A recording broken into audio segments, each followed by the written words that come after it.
Hello, and welcome back to Nick's Hobbies and Interests. At this present moment, I don't actually have a working train set, so unfortunately there's no running session yet. For those that know, my back has not been great.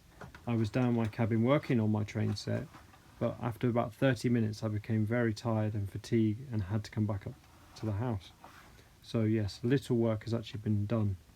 Once I've made some progress, I will of course let you know. For now, we're going to do a show and tell of Princess Elizabeth right here. Now, I bought this second hand, so do excuse the state of it. Unlike a lot of my other engines, this has gone from owner to owner and has been in my possession now over the last 10 years.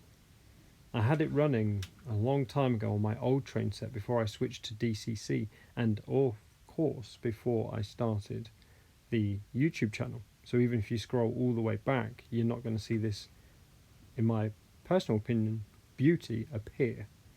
For a little background information for those that do not know, Princess Elizabeth is based off a real train which is currently being preserved, as they were, I think, decommissioned back in the 1960s. Originally built in 1933, if my knowledge is correct. So she lasted a good 30 years before they started, switching them out for a newer model.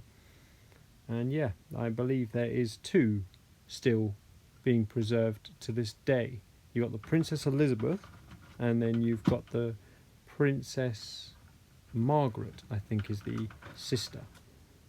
But I could be wrong with that fact. But yes. Like I say, I've had this now for 10 years, and last time I had it running, it was running lovely. I had enough pulling power to haul a good rake of coaches. I think 8 at the time when I last had it running is what I had it pulling. Which, okay, it's not the longest rake, but it is a lovely rake of coaches to have. So yes. I have had this actually modified. At the time I was not going into the DCC realm of being digital. So, instead of having it chipped, I had a Steam system implemented. Don't ask me how it works, because if I'm honest with you, I don't know. A solution goes in the funnel here at the end.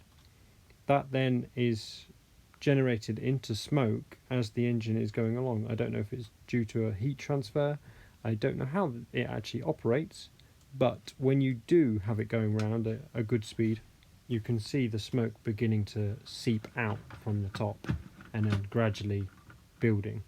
Naturally, it depends on how much of the fluid you actually insert. But yes, I've never really overdone it. I've always been safe and careful.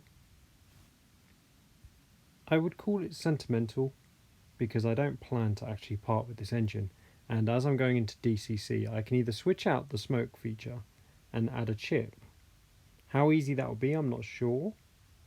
Or I can simply still go ahead with the Apex roof train set, or a smaller layout that will operate in DC and have the likes of this loco and many others that I've not got switched to DCC. I can still run all my analog engines, and if I'm honest, I'm more inclined to do that, because this Welsh Coast layout that I'm currently building down the cabin is based more around the modern age. So it's going to be more diesel engines and electric engines, that kind of thing. It's going to be more brought to our generation right now. I do love steam, and that's the reason I've obviously bought these engines in the past. And as I just said, I don't plan to get rid of them. So hopefully at some point you will see this one in action. I am sorry that it's not going to be today. Please just bear with me. A running session will come as soon as I can actually get down there and put my back into it and get some work going. My neighbour has been generous and offered to help me along with it, to be fair. Once he realised that I'm not really in a fit state, he said just give me a shout and he'll come over. So yes, hopefully soon I'll have a running session for you. Anyway guys, if you got this far, I appreciate it. I'm extremely tired. I've had less than 4 hours sleep within the last 36 hours just due to my back. I can't get comfortable in the night. I shift about, and It's better than what it was, don't get me wrong. It's like doing this stuff in the Lightbox now is easier. But yeah, I'm still finding it challenging at times. Anyway guys, let's wrap this up, shall we?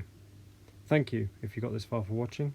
Like, share, subscribe. Feel free to comment below. Anything, any knowledge about this train.